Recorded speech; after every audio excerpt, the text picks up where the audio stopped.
The homeless man slept outside the clinic every day.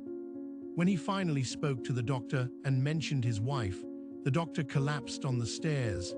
Dr. James Miller stepped out of his clinic, the cool evening air a stark contrast to the sterile warmth inside. His eyes, as they had for weeks, drifted to the huddled figure on the sidewalk. The homeless veteran had become a fixture, a constant reminder of James's growing unease. Tonight was different. James couldn't shake the nagging feeling that he'd ignored this man for far too long. His hand tightened around the paper cup of steaming coffee he'd brought out on impulse. Hesitating, James recalled the countless times he'd walked past, averting his gaze, making excuses. The weight of those moments pressed down on him now, urging him forward. "Excuse me," James said softly, approaching the man. "I thought you might like some coffee." The figure stirred, a weathered face emerging from beneath a tattered blanket. As their eyes met, James felt the world tilt on its axis. Recognition slammed into him with the force of a freight train. The cup slipped from his suddenly numb fingers, hot coffee splashing across the concrete. "John," he whispered, disbelief coloring his voice. John's eyes widened, a flicker of the man James once knew shining through layers of grime and despair. He attempted to stand, his movements uncoordinated and jerky. "James," he croaked, stumbling forward. James instinctively reached out to steady him, but John flinched away, colliding with the clinic wall. The action spoke volumes, highlighting the chasm that had opened between them. "John, I can't believe it's you," James said, his mind reeling. "We thought, after Jessica." At the mention of Jessica's name, John's face contorted. "Jessica," he repeated, his voice hollow. "Where is she? Is she here?" The question hit James like a physical blow. He swallowed hard, the familiar ache of loss rising in his throat. "John," he began gently, "Jessica, she didn't make it. She died in combat. Don't you remember?" John's legs seemed to give out, and he slid down the wall, landing heavily on the sidewalk. His eyes darted frantically, as if searching for an escape from this reality. "No," he muttered, shaking his head. "No, no, no." James crouched beside him, reaching out to place a comforting hand on John's shoulder. John jerked away, pressing himself against the wall. "Don't touch me," he growled, his voice a mixture of fear and anger. Passers-by slowed, curious eyes taking in the scene.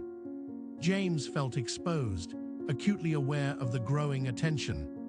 He needed to get John inside, away from prying eyes and the chill of the night air. "John, please," James pleaded. "Let me help you. Come inside the clinic. We can talk, get you cleaned up." But John wasn't listening. His eyes had taken on a glazed look, and he was muttering under his breath. James strained to hear the words, catching fragments about war, guilt, and loss. "It should have been me," John whispered, his voice barely audible. "I should have protected her. I failed. I failed." James felt his heart breaking. This man, once his brother-in-law, a decorated soldier, reduced to this shell of himself. The guilt of his own inaction, these past weeks, threatened to overwhelm him. "John," he said firmly, pushing aside his own emotions. "You haven't failed anyone. But you need help. Please come inside with me. Let me help you." For a moment, it seemed as if John hadn't heard him. Then, slowly, his eyes focused on James. Tears welled up, spilling over onto his grimy cheeks. In a voice thick with pain and regret, John whispered, "I should have died instead of her." James stood frozen, the weight of John's words crushing him. "I should have died instead of her." The statement hung in the air, heavy and suffocating. Shaking off his initial shock, James reached out to his brother-in-law. John, please, let me help you. Come inside the clinic. We can talk, get you cleaned up, and figure this out together, James pleaded, his voice cracking with emotion. John's eyes, once filled with recognition, now clouded over with a mixture of fear and distrust. He began to tremble, taking a step back from James. No, I can't. I don't belong there. I don't belong anywhere, he muttered, his words barely audible. As John turned to walk away, James felt a surge of desperation. He couldn't let his sister's husband, a man he once considered family, disappear into the night. Without thinking, James began to follow John down the street. John, wait. Please, just listen to me. We can get through this together. Jessica would have wanted us to help each other, James called out, his voice echoing in the nearly empty street. At the mention of Jessica's name, John stopped abruptly. For a moment, James saw a flicker of the man he once knew. A memory flashed through his mind, John and Jessica in their military uniforms, smiling proudly on the day of their deployment. The image was a stark contrast to the broken man before him. Suddenly, John whirled around, his face contorted with anger and pain. "Leave me alone," he shouted, causing nearby pedestrians to jump and hurry away. "You don't understand. You can't understand." James raised his hands in a placating gesture, speaking in a low, calm voice. "You're right, John. I don't understand. But I want to. Please help me understand." John's shoulders sagged, the fight leaving him as quickly as it had come. He looked at James with tired eyes. "I have a group," he said softly. "Other brothers who understand. They are the only ones who do." Sensing an opportunity, James pressed gently, "Can you show me? I want to see where you've been staying, meet the people who have been there for you." After a moment of hesitation, John nodded and began walking again, this time allowing James to follow. They made their way through winding streets and dark alleys, finally arriving at a vacant lot hidden from view by overgrown bushes and discarded billboards. As they pushed through the foliage, James gasped at the sight before him. A makeshift camp of tents and lean-tos spread across the lot. Men and women, all bearing the unmistakable look of those who had seen too much, milled about or sat in small groups. John led James into the camp, where suspicious eyes followed their every move. "This is where we live," John said, gesturing to the ramshackle shelters. "It's not much, but it's all we have." James looked around, his heart breaking at the conditions these veterans were living in. Dirty tarps, threadbare sleeping bags, and meager possessions were scattered throughout the camp. The smell of unwashed bodies and despair hung heavy in the air. "These are my brothers and sisters," John continued, introducing James to a few nearby veterans. "This is Mike, Sarah, and Dave. Guys, this is James. He was Jessica's brother." The veterans nodded cautiously at James, their eyes reflecting a mix of curiosity and distrust. James could see the toll that war and subsequent neglect had taken on each of them. Their faces were weathered, their eyes haunted by memories they couldn't shake. As James was about to speak, a commotion broke out nearby. A man in his 30s had fallen to his knees, his body shaking violently as he screamed about incoming fire and the need to take cover. Instinctively, James moved to help, but John held him back. "No," John said firmly. "We handle our own. You don't know what he's seeing, what he's reliving. You could make it worse." James watched helplessly as John and a few others surrounded the man, speaking to him in low, soothing voices. They knew exactly what to say, how to bring him back from the edge of his traumatic memories. As the situation calmed, James felt a profound sense of inadequacy. These people had formed a community, a support system born out of shared trauma and societal neglect. They understood each other in ways he never could. John returned to James, his face etched with exhaustion. "Now you see," he said. "This is why I can't go with you. They need me here. We need each other." James nodded slowly, beginning to understand the complexity of the situation. He realized that his initial offer of help, while well-intentioned, had been naive. The issues these veterans faced ran much deeper than he had imagined. As James was about to respond, a gruff voice cut through the air. One of the veterans, an older man with a scraggly beard, pointed an accusing finger at James. "He's one of them. He'll betray us like the others." Dr. James Miller stood frozen, his hands raised in a gesture of peace as the accusation hung in the air. The veteran who had shouted was now glaring at him, eyes wild with suspicion and fear. The tension in the makeshift camp was palpable, with other veterans shifting nervously, some reaching for concealed weapons. "Wait, please," James said, his voice steady despite his racing heart. "I'm not here to cause any trouble. I'm a doctor and I'm John's family." John stepped forward, his face a mask of conflicting emotions. "It's true," he said, his voice gruff. "He's my brother-in-law. But that doesn't mean we can trust him." The veterans began to argue among themselves, their voices rising in a cacophony of mistrust and curiosity. Some wanted to chase James away immediately, while others seemed intrigued by the presence of a doctor in their midst. As James surveyed the group, his medical training kicked in. He noticed the telltale signs of post-traumatic stress disorder in many of them: the hypervigilance, the twitchy movements, the haunted looks in their eyes. These were men and women who had seen and experienced things that most civilians could never comprehend. Suddenly, a commotion erupted near the edge of the camp. A veteran named Mike had fallen to his knees, clutching his head and screaming about incoming mortar fire. His fellow veterans rushed to restrain him, but their efforts only seemed to agitate him further. "Let me help," James called out, taking a step forward.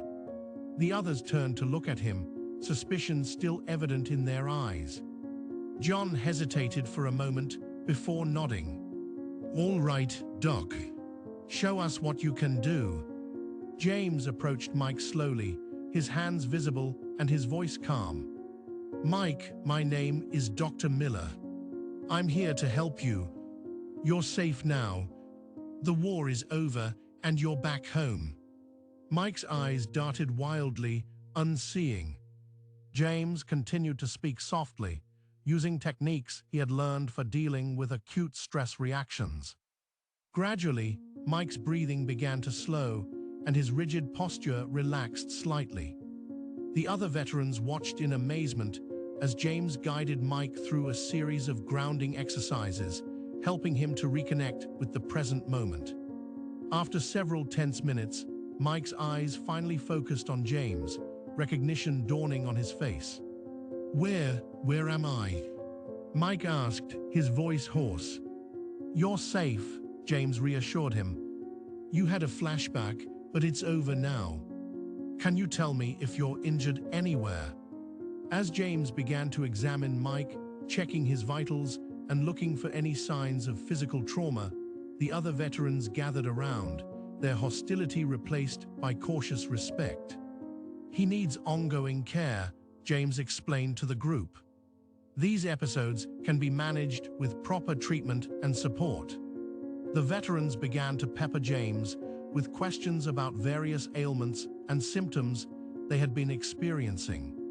James answered as best he could, acutely aware of the overwhelming need for medical care in this forgotten community.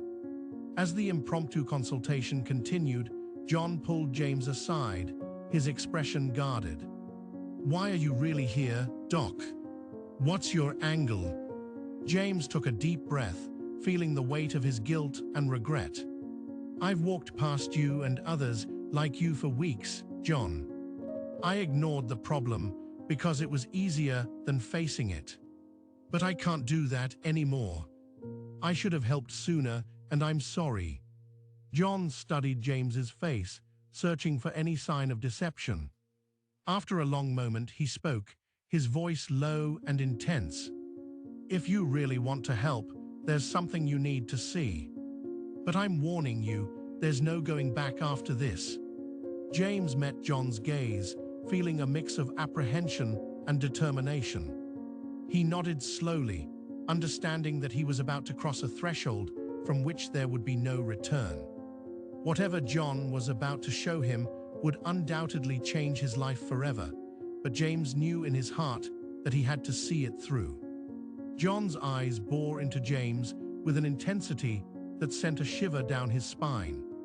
"If you want to really help, there's something you need to see. But I warn you, there's no going back after this." John led James through the darkened alleys of the city, their footsteps echoing off the grimy walls. The doctor's pristine white coat stood out starkly against the grime and decay surrounding them. As they walked, James couldn't help but notice the increasing number of huddled figures in doorways and beneath bridges.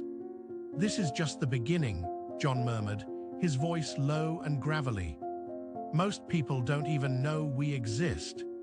They approached a large overpass, and James's eyes widened as he took in the scene before him. Dozens of tents and makeshift shelters were crammed into the space, a veritable city beneath the city. The smell of unwashed bodies and despair hung heavy in the air. John nodded to a few of the veterans as they passed, introducing James to some of the informal leaders of the group. One man, his face weathered and lined beyond his years, pulled out a crumpled photograph from his pocket. "This is my family," he said, his voice cracking. "Haven't seen them in 3 years. They don't even know if I'm alive." James felt a lump form in his throat as he examined the smiling faces in the picture. He wanted to say something, anything, but words failed him. As they moved deeper into the camp, James noticed several veterans with poorly treated wounds and injuries. His medical instincts kicked in, and he found himself kneeling beside a man with an infected gash on his leg. "This needs proper treatment," James said, looking up at John. John's eyes were sad as he replied, "We do what we can with what we have. Come on, there's more you need to see." They made their way to an abandoned warehouse on the outskirts of the camp. Inside, James was surprised to see a crude but functional field hospital set up. Veterans with basic medical training moved between makeshift beds, tending to their comrades. A pregnant woman approached James, her eyes wide with fear. "Can you help me?" she asked, her hand resting protectively on her swollen belly. "I'm scared to go to a real hospital. They might take my baby away." James felt his heart breaking as he reassured her, promising to do what he could. John explained that many of the veterans feared seeking official help, worried about being institutionalized or separated from the only community that understood them. Their next stop was a dingy basement where a group of veterans sat in a circle, sharing their experiences in an informal therapy session.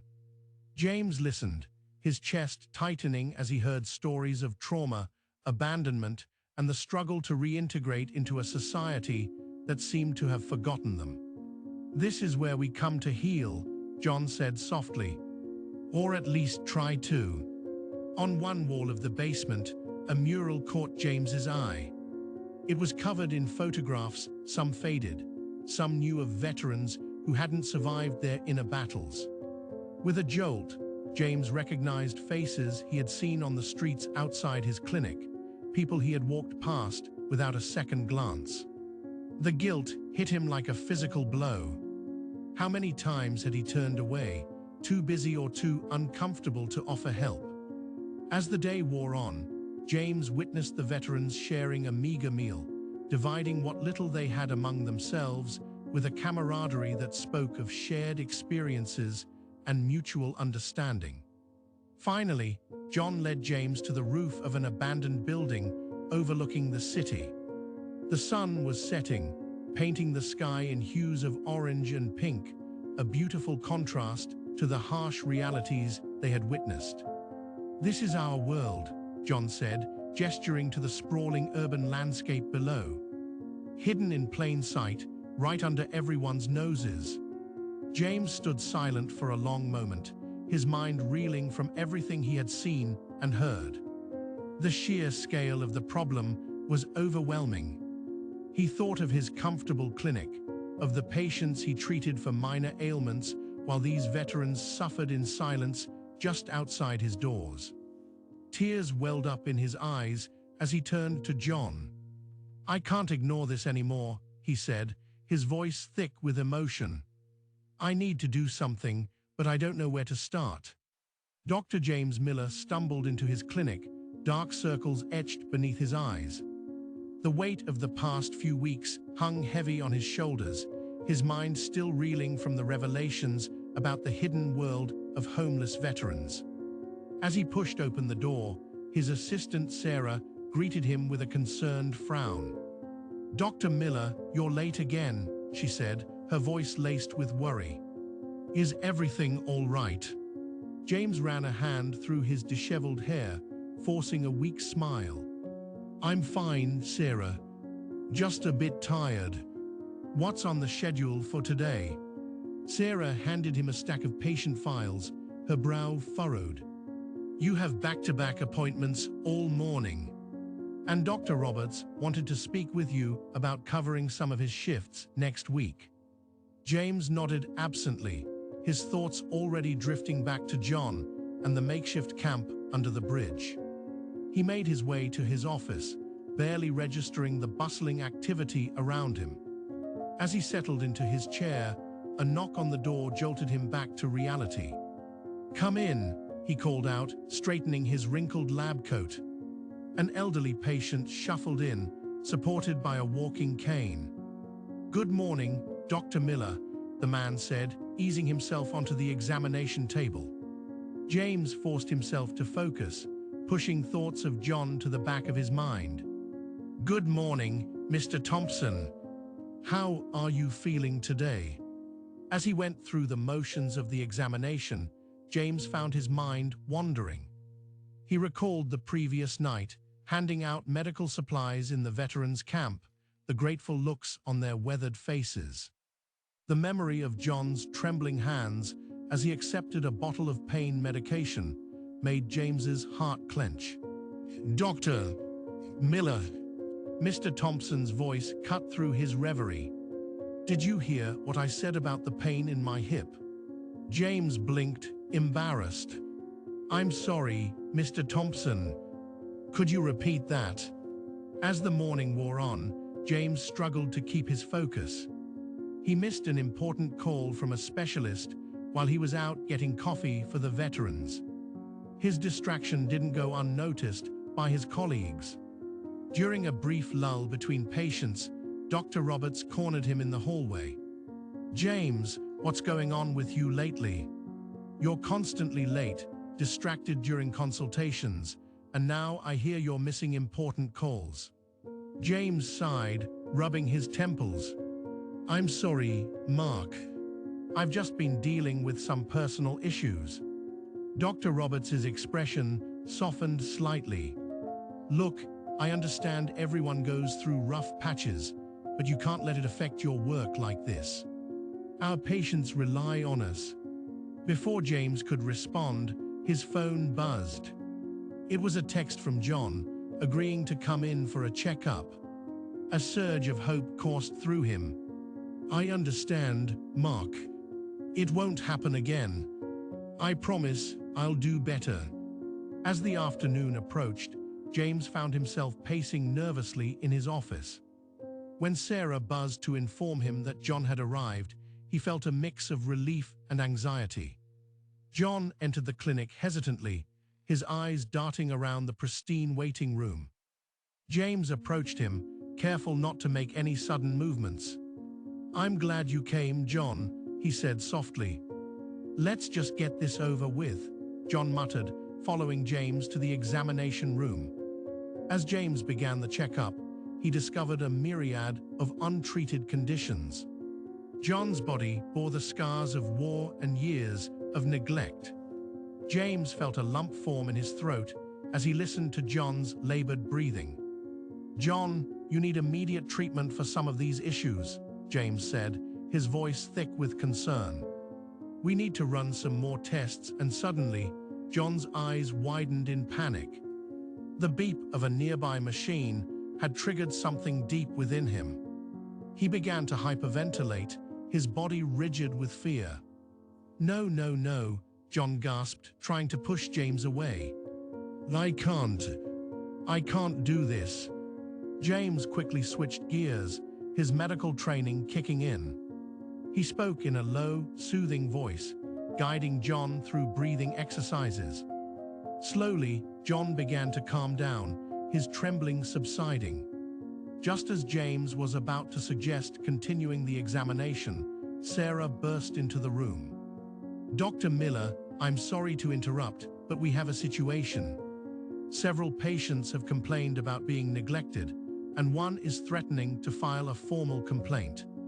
James felt the world closing in around him. He looked from Sarah to John, torn between his duty to his patients and his desire to help his brother-in-law. John, sensing the tension, stood up abruptly. "I should go," he mumbled, already heading for the door. "John, wait," James called out, but it was too late. John had bolted from the clinic. James ran after him, ignoring Sarah's calls. He burst onto the street, scanning the crowd for John's familiar figure. He spotted him turning a corner and sprinted to catch up. "John, please," James shouted, drawing curious glances from passers-by. "We can work this out. Let me help you." But John had disappeared into the sea of people, leaving James standing alone on the sidewalk, out of breath and filled with despair. As he watched the spot where John had vanished, James's phone began to ring. He pulled it out, his heart sinking as he saw the caller ID, medical board. With a trembling hand, he answered the call. "Dr. Miller," a stern voice said on the other end, "this is Dr. Thompson from the medical board. We need you to come in immediately for a disciplinary hearing regarding your recent conduct." Dr. James Miller's footsteps echoed through the hallway as he approached the disciplinary hearing room. His shoulders sagged under the weight of exhaustion and anxiety.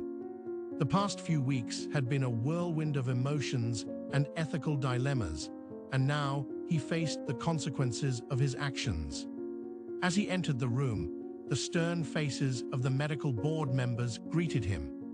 The air was thick with tension, and James could feel their scrutinizing gazes upon him. "Dr. Miller," the board chairperson began, "we've called you here today to address your recent absences and reports of patient neglect. Can you explain your behavior?" James took a deep breath, his mind racing through the events that had led him to this moment. He thought of John, of the countless veterans living on the streets, and of his sister Jessica. With a surge of determination, he began to speak. "I understand your concerns, and I take full responsibility for my actions," James said, his voice steady despite his inner turmoil. "But I've discovered a crisis that I cannot ignore. There are hundreds of veterans living on our streets, suffering from untreated PTSD and numerous health issues. My brother-in-law, whom I thought was dead, is among them." The room fell silent as James recounted his experiences over the past weeks. He described the makeshift camps, the improvised medical care, and the overwhelming need he had witnessed. As he spoke, he could see the expressions of the board members shifting from stern disapproval to a mix of concern and intrigue. "While I acknowledge that my actions have affected my regular patients, I believe we have a moral obligation to help these veterans who have sacrificed so much for our country, James concluded, his passion evident in every word. One of the board members, Dr. Thompson, leaned forward with a frown. Dr. Miller, while your intentions may be noble, your behavior has been unprofessional. You've neglected your duties and put your practice at risk. How can we trust you to manage your responsibilities moving forward? James felt a pang of guilt, recognizing the truth in Dr. Thompson's words. However, before he could respond, another board member, Dr. Ramirez, spoke up. I disagree, Thompson. Dr. Miller's actions, while unorthodox, demonstrate a level of compassion and dedication that we should be encouraging in our medical community. Perhaps we should be asking ourselves why it took one of our own going to these extremes to bring this issue to light. The room erupted into a heated debate. Some members argued for strict disciplinary action, while others advocated for a more lenient approach given the circumstances. James stood silently, watching as his fate was discussed before him. As the argument reached a fever pitch, James cleared his throat, drawing all eyes back to him. If I may, he began, I admit that I've made mistakes in how I've handled this situation. But I can't turn my back on these veterans now. I propose a compromise. The board members listened intently as James outlined his idea for an outreach program, integrating veteran care into his existing practice. He spoke of partnering with local shelters, bringing in specialists in PTSD treatment, and creating a model that could be replicated in other clinics. This way, I can fulfill my duties to my current patients while also addressing this critical need in our community, James concluded, his heart racing as he awaited their response. The chairperson called for a brief recess to deliberate. James was ushered out of the room, left to wait anxiously in the hallway. As he paced back and forth, his mind wandered to John. He wondered where his brother-in-law was at that moment, hoping he was safe. After what felt like an eternity, James was called back into the room. The atmosphere had shifted. There was a sense of solemnity that hadn't been present before. Dr. Miller, the chairperson began, we've come to a decision. While we cannot condone your recent neglect of duties, we also recognize the importance of the issue you've brought to our attention.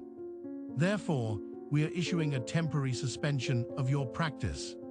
James felt his heart sink, but the chairperson continued. However, we are also authorizing a probationary period during which you can implement your proposed outreach program. You'll work under supervision, and if successful, we'll consider full reinstatement and potential expansion of the program. Relief washed over James. It wasn't ideal, but it was an opportunity, a chance to make a real difference.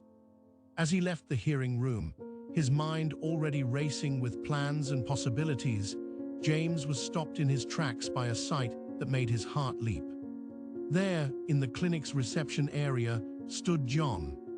He looked haggard and uncertain, but he was there. Their eyes met, and in that moment, James knew that regardless of the challenges ahead, he was on the right path.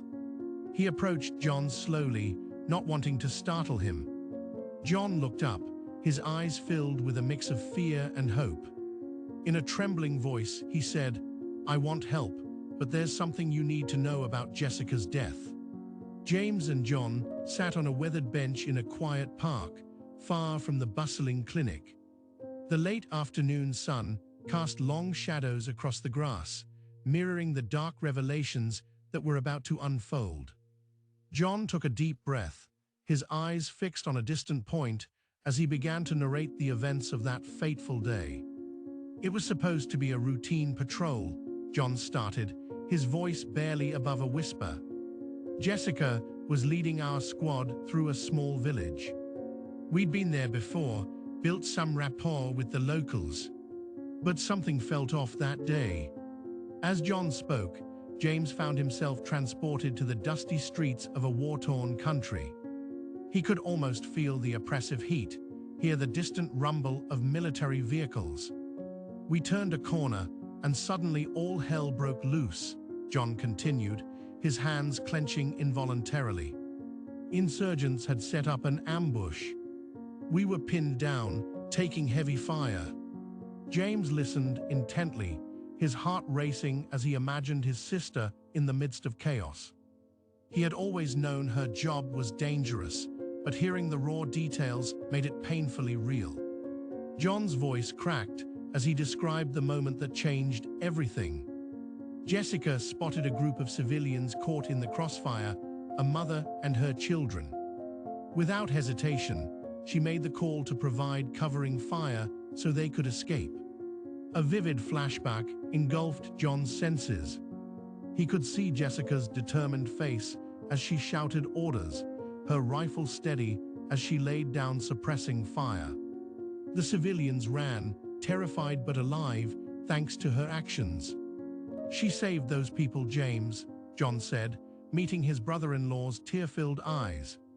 But in doing so, she exposed herself to enemy fire.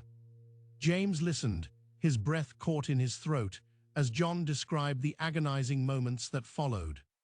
Jessica, hit multiple times, continued to fight, ensuring her team's safety even as her life ebbed away. "Her last words," John choked out, "were about you. She said, 'Tell James I'm sorry I won't make it to his birthday next month. Tell him I love him.'" The weight of this revelation hit James like a physical blow. He stood abruptly, pacing back and forth as he tried to process this new information. All this time, he had imagined Jessica's death as an abstract concept, a tragedy that happened far away. Now, hearing the brutal details, he felt as if he was losing her all over again. "Why?" James finally managed to ask, his voice raw with emotion. "Why didn't anyone tell me this before?" John looked up, his eyes filled with a mixture of guilt and pain. "We were all messed up after it happened. The official report didn't capture half of what went down. And I couldn't face you. I was her second in command. I should have protected her." As James listened to John explain how the experience had affected the entire platoon, he began to confront his own preconceptions about the war. He had always viewed it through the lens of news reports and sanitized military statements. Now, he was face to face with the complex, messy reality of combat and its lasting impact on those who survived. Silently, James sat back down next to John. From his wallet, he pulled out a worn photograph of Jessica in her uniform, smiling confidently at the camera. It was taken just before her last deployment. Both men stared at the image, lost in their memories. "She was so proud to serve," James said softly, tracing his sister's face with his finger. "I just never understood what it really meant." John nodded, a ghost of a smile crossing his face. "She was the best of us. Brave, compassionate, always putting others first." As the sun began to set, casting a golden glow over the park, James felt a surge of emotions he had long suppressed. Anger at the war that had taken his sister, sadness for the years lost, and a deep, aching love for the sibling he would never see again. "I'm sorry," John said, breaking the silence. "I should have told you sooner. I couldn't bear to relive it." James turned to John, seeing him not as the broken man from the streets, but as a brother forged in the crucible of war alongside Jessica. In that moment, a connection formed between them, born of shared loss and newfound understanding. "Thank you," James said, his voice thick with emotion, "for telling me, for being there with her." As the last rays of sunlight faded, James made a decision. "We should visit her," he said, standing up. "Together." John nodded, rising slowly to his feet. As they walked towards James's car, both men felt a shift in their relationship. The truth, painful as it was, had created a bond between them that neither had expected. As they approached the cemetery gates, John suddenly stopped, his face etched with an expression of remembered pain and unspoken burden. He turned to James, his voice low and filled with trepidation. "There's one more thing you need to know," John said, "something Jessica wanted to tell you before she left for her last mission." James and John stood before Jessica's grave, the weight of their shared loss hanging heavy in the air. The cemetery was quiet, save for the rustling of leaves and the distant chirping of birds. John took a deep breath, his eyes fixed on the headstone. "There's something else you need to know, James," John said, his voice barely above a whisper. "Something Jessica wanted to tell you before she left for her last mission." James felt his heart skip a beat. He turned to John, his eyes wide with anticipation and fear. "What is it?" John's voice trembled as he spoke. "Jessica, she made me promise that if anything happened to her, I'd make sure you knew her last wish." He paused, gathering strength. "She wanted you to look after her comrades, her brothers and sisters in arms. She knew you had the heart and the skills to help them if she couldn't." The revelation hit James like a physical blow. He fell to his knees, overwhelmed by emotion. Tears streamed down his face as he processed the enormity of Jessica's final request. Memories flooded his mind, taking him back to their last conversation before she left for her fateful mission. ****, James, promise me something," Jessica had said, her eyes serious as she adjusted her uniform. "Anything, Jess," James had replied, trying to mask his worry with a smile. "If anything happens to me out there, don't let my team be forgotten. They are family, and they might need help that others don't understand." James had nodded, not fully grasping the weight of her words at the time. "Of course, but nothing's going to happen to you. You'll be back before you know it." Jessica had smiled sadly, as if she knew something he didn't. "Just promise me, okay?" Back in the present, James felt John's hand on his shoulder, offering silent comfort. The touch brought him back to reality, and he looked up at John through tear-filled eyes. "I promise, Jess," James said aloud, his voice cracking with emotion.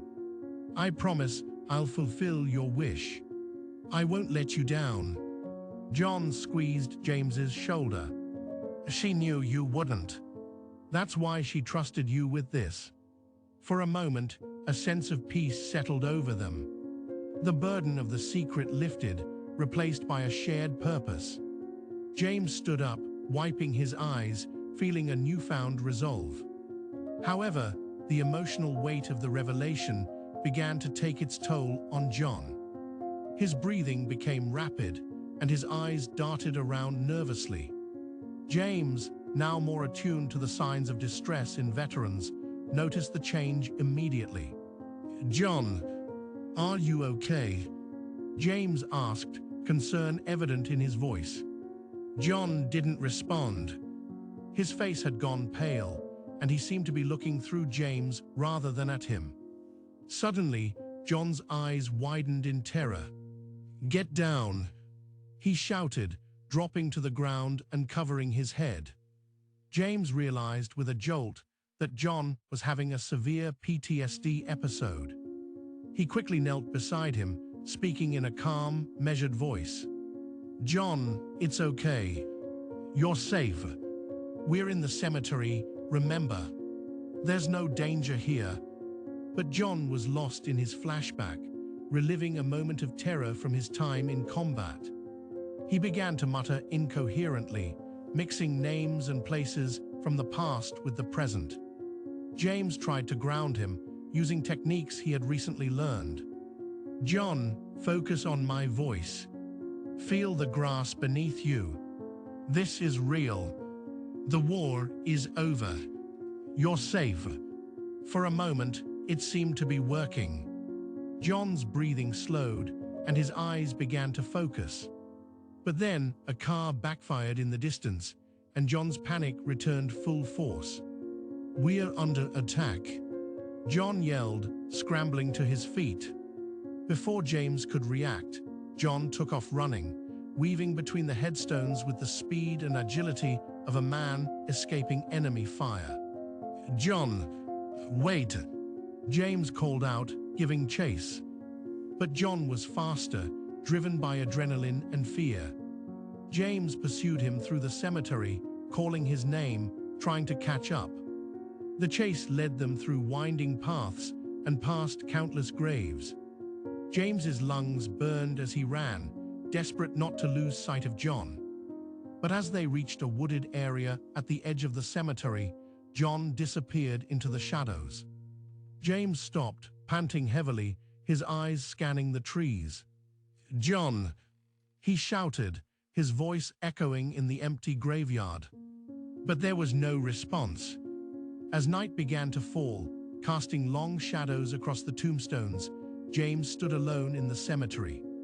His heart raced, not from the physical exertion, but from fear for John's safety. He pulled out his phone, ready to call for help, when it suddenly rang in his hand. He answered quickly, hoping it was John. Instead, a gruff voice spoke urgently, "Is this Dr. Miller? You need to come to the veterans camp right away. John just showed up, and he's in bad shape. We need your help." James's heart sank as he realized the gravity of the situation. Without hesitation, he started running towards his car, determined to reach John and make good on his promise to Jessica, no matter what it took. James raced through the darkened streets, his heart pounding in sync with the rapid tapping of his feet on the pavement. The call from the veterans' camp echoed in his mind, each word a hammer blow of dread. John had arrived in critical condition. As he rounded the final corner, the makeshift camp came into view, a cluster of tense and worried faces illuminated by flickering firelight. "Where is he?" James shouted, pushing through the crowd that had gathered. Eyes wide with concern, the veterans parted, revealing John's prone form on the ground. John lay motionless, his skin ashen and his breathing shallow. Unintelligible murmurs escaped his lips, a stark contrast to the man James had spoken with just hours before. Dropping to his knees beside his brother-in-law, James's medical training kicked in, overriding the panic threatening to overwhelm him. "I need space," he commanded, his voice steady despite the trembling in his hands. "And light. Someone bring me more light." As a veteran rushed to position a battery-powered lamp nearby, James began his assessment. John's pulse was weak and erratic, his skin clammy to the touch. Signs of severe shock, James noted mentally, his mind racing through possible causes and treatments. "Has he taken anything? Drugs, alcohol?" James asked the crowd, his eyes never leaving John's face. A grizzled veteran stepped forward. "No, Doc. He just showed up like this, babbling about bombs and Jessica." James nodded, his jaw clenching at the mention of his sister's name. He pushed the emotion aside, focusing on the task at hand. "I need clean water, blankets, and any medical supplies you have," he ordered, quickly organizing a makeshift triage team from the willing hands around him. As he worked to stabilize John, applying what limited first aid he could with the scant resources available, a memory flashed unbidden through James's mind. He saw Jessica, no more than 10 years old, her pigtails bouncing as she played doctor with her little brother. "You have to listen to their heart, Jamie," she had said, her plastic stethoscope pressed firmly against his chest. "That's how you know they're alive." The memory faded as quickly as it had come, leaving James with a renewed sense of purpose. He wouldn't lose John. He couldn't. "Come on, John," he muttered, administering a cocktail of over-the-counter medications that he hoped would help. "Stay with me. The veterans watched in tense silence, some offering silent prayers, others lending a hand where they could. James worked tirelessly, his focus unwavering as he fought to bring John back from the brink. Suddenly, John's breathing hitched, then stopped altogether. A collective gasp rose from the onlookers as James's eyes widened in horror. "No, no, no," he growled, immediately beginning chest compressions. Tears welled in his eyes as he counted each push, willing John's heart to restart. "Don't you dare give up on me, John. Jessica wouldn't want this. Fight, damn it." The seconds stretched into an eternity as James continued CPR, his arms burning with exertion. Just as despair began to creep in, John gasped, his chest heaving as he drew in a ragged breath. "That's it, John," James encouraged, relief washing over him. "Keep breathing. You're doing great." Slowly, John's eyes fluttered open, focusing on James with a mix of confusion and recognition. In that moment of connection, James saw not just his brother-in-law, but all the veterans who had been left behind, struggling with invisible wounds. As John's condition stabilized, James sat back on his heels, exhaustion and revelation hitting him simultaneously. He looked around at the faces of the veterans surrounding him, each bearing the marks of their own battles, and made a decision that would change everything. "I'm opening my clinic to all of you," he announced, his voice hoarse but determined. "No more living in the shadows. No more suffering alone. We're going to get you the help you need, the help you deserve." The declaration was met with a mix of reactions. Some veterans cheered, hope lighting up their weary faces. Others looked skeptical, years of disappointment making them wary of promises. But there was an undeniable shift in the air, a sense that something significant had just occurred. As the sun began to peek over the horizon, painting the sky in hues of pink and gold, James pulled out his phone. With shaking fingers, he dialed a number he knew by heart. "Dr. Simmons, it's James Miller. I need your help with something important. We're going to transform the clinic."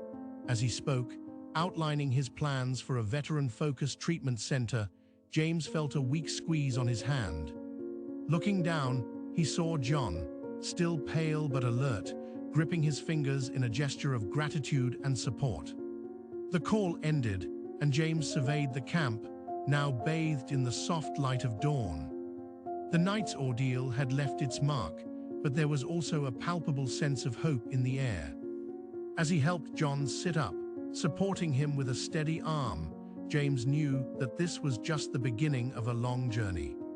As the sun rose, illuminating the camp, James looked at John and said, "It's time for us to go home. All of us." The warm morning sun cast a golden glow over the newly renovated building as Dr. James Miller stood before a small crowd gathered outside. With a deep breath, he grasped the oversized scissors and cut the red ribbon stretched across the entrance. Applause erupted as the doors to the Veterans Care Center officially opened. "Welcome to your new home," James announced, his voice filled with emotion. "This center is more than just a building. It's a promise to honor those who served and to ensure that no veteran is left behind." As the crowd filed inside, John, looking healthier and more confident than he had in years, took charge of guiding a group of veterans through the facility. His eyes sparkled with pride as he showed them the various rooms and services available. "Over here, we have individual counseling rooms," John explained, gesturing to a row of comfortable, private spaces.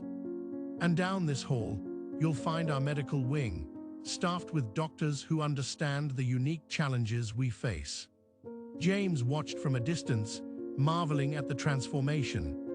He remembered the old clinic, cramped, outdated, and ill-equipped to handle the complex needs of veterans. Now, it stood as a beacon of hope, a place where healing could truly begin. In one of the group therapy rooms, James observed as a veteran hesitantly shared his story. The man's hands trembled as he spoke, but the supportive nods from his peers seemed to give him strength. James felt a lump form in his throat, recognizing the immense courage it took for these men and women to confront their traumas. Later that afternoon, James found himself in a meeting with his staff, discussing plans for the future. The energy in the room was palpable as ideas flew back and forth. "We've had requests to start a job training program," one of the counselors suggested. "Many of our veterans are struggling to reintegrate into the workforce." James nodded enthusiastically. "Excellent idea. Let's look into partnerships with local businesses. Maybe we can set up internships or apprenticeships." As the meeting concluded, John poked his head in. "James, it's almost time. We should start setting up for the ceremony." The two men made their way to the center's courtyard, where chairs were being arranged in neat rows. A podium stood at the front, flanked by a large photograph of Jessica in her military uniform. Her smile, forever frozen in time, seemed to watch over the proceedings. Veterans began to arrive, some in crisp uniforms, others in civilian attire. They mingled, sharing stories and offering words of encouragement to newcomers. James felt a sense of awe at the community that had formed around this place. As the sun began to dip lower in the sky, James took his place at the podium. The crowd fell silent, all eyes upon him. "We gather here today," he began, his voice steady despite the emotion welling up inside him, "to honor a remarkable woman. My sister, Jessica Miller, gave her life in service to her country. But her legacy lives on in each of us." James paused, looking out at the sea of faces before him. Jessica believed in the power of community, in the strength we find when we stand together. This center is a testament to that belief. It's a place where no veteran needs to face their battles alone. As James stepped aside, John took the podium. His voice, once hesitant and broken, now rang clear and strong. "I had the honor of serving alongside Jessica," he said. "She was more than just a soldier. She was a friend, a sister in arms, and a beacon of hope in our darkest moments." John shared stories of Jessica's bravery, her kindness, and her unwavering commitment to her fellow soldiers. By the end, there wasn't a dry eye in the crowd. A moment of silence fell over the gathering, broken only by the gentle rustle of leaves in the breeze. Then, as if on cue, applause erupted, a thunderous tribute to Jessica's memory and the promise of healing that her legacy had inspired.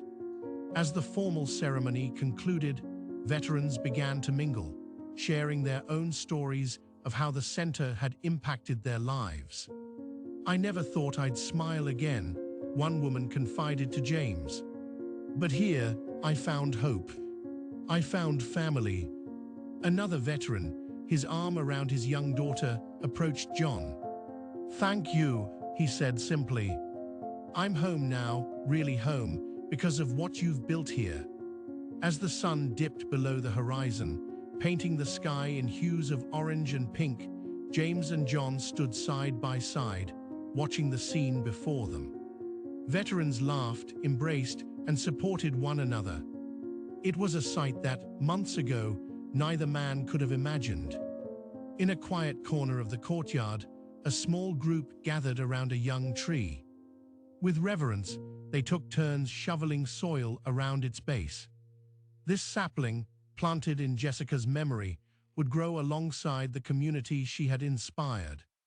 As darkness fell and the last of the attendees departed, James and John found themselves alone in the courtyard. They sat on a bench, gazing at the stars beginning to twinkle in the night sky. After a long moment of comfortable silence, John turned to James, his eyes shining with a mix of gratitude and determination. "Jessica would be proud," he said softly, "but our work is just beginning."